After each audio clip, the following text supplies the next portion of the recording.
I built, walk like I built this. It's a brand new day, I got a fresh breath and a full wake up, wake up.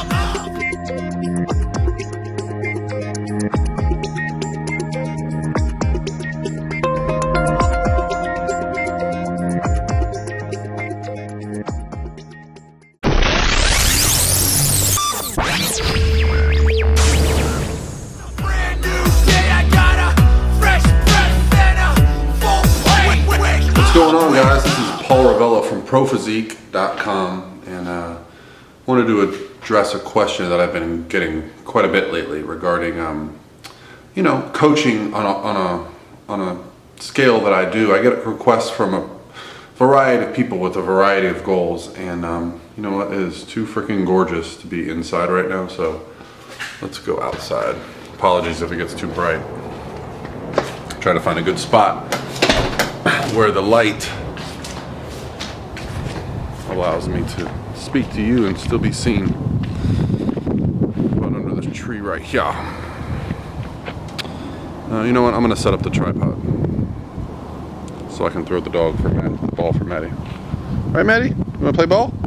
Come here. Yeah, I'm gonna throw the ball for Maddie. Hold on a second. All right, done playing with Maddie. She's too hot. It's a little humid today in Florida. It's okay in the shade here, but that's why I'm rocking my ProPhysique tank top. It's so hot out today. For those of you that are interested, I do sell clothing for my clients at teamprophysique.com. Happy for anybody to buy the stuff. I don't have a lot of quantity and anything, but if anyone's interested in like tank tops and hoodies, and I think I have some women's leggings and some men's shorts, stuff like that, even some hats. Feel free to jump on over there. So the question I wanted to discuss today was the topic of should I compete, and is competing necessary to work with a coach? And a lot of people would probably have a quick answer for that and say no, it's not necessary. And I certainly work with people trying to find a good spot where the light isn't killing me.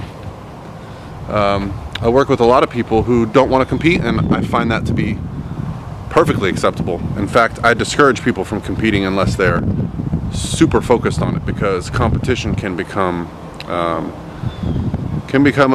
problem if it's not something you really want to do, because it gets tough towards the end of prep, getting to that body composition that's required to have success on stage. Some people use competition as a means to just say, hey, I want that next goal. So what I often find is I'll work with someone and they say, hey, I want to do a transformation, I want to get into shape, and they get into a position where they thought when they reach that weight they would be happy, and then they find they need that next bit of motivation to get to the next body composition that they're after. And what often happens is I suggest like, hey, let's consider a competition, maybe something local, something that you're comfortable with. We don't need to jump into high-level competitions straight off the bat. The beauty of that is you get a lot more feedback, you enjoy yourself a lot more.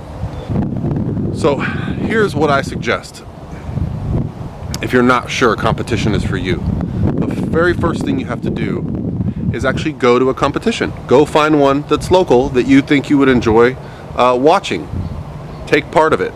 Go to the pre-judging, go to the evening portion of the show, talk to people, meet people, talk to the promoter, see how the athletes are being treated. I think when I decided to compete, it really changed my perception of the whole process when I went to my first show. The first show I ever went to was the 2007 Mid-Florida Muscle Classic out of Orlando. Jay Cutler was there guest posing. It was a rather large NPC show, probably over 100 competitors. And I was pretty intimidated going to the show by itself. You see a lot of people in tans, a lot of people that are really lean. Of course, Jay Cutler was there. But I stepped outside my comfort zone, went and watched the show. And I actually had a really good time. That was the first time I'd ever met a IFBB pro bodybuilder, and Jay Cutler was the one I met. That's better. One of the things I was most surprised by was that not every guy on stage weighed 300 pounds at 3% body fat.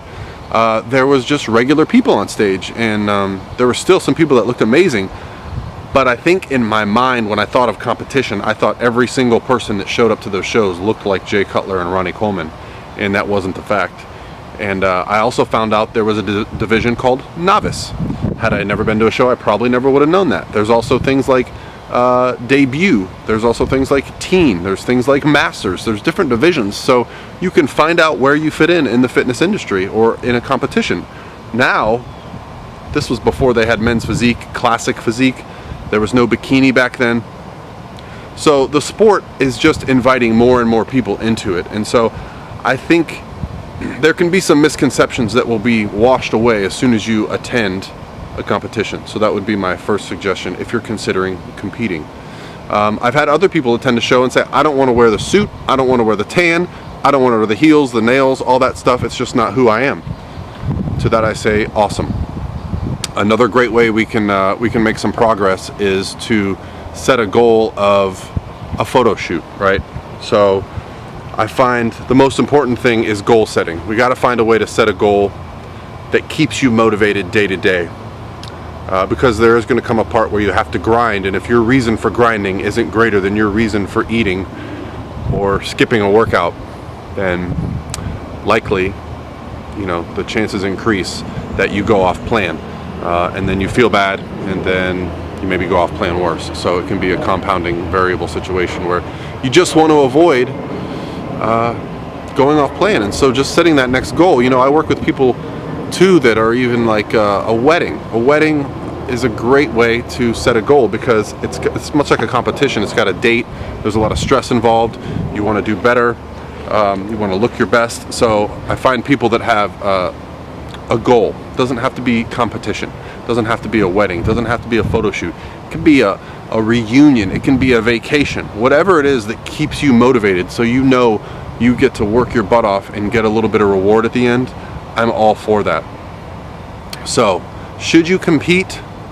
That's up to you. I'm a big fan of the competition, but I have to say probably my least favorite part is the last 24 hours with the tanning and the shaving and you know, I do enjoy being on stage and posing, but you know, being backstage at a show, depending on the show, can wear on you. Those are long days. They're days away from everything, everyone, especially if you have family and friends that you want to spend time with.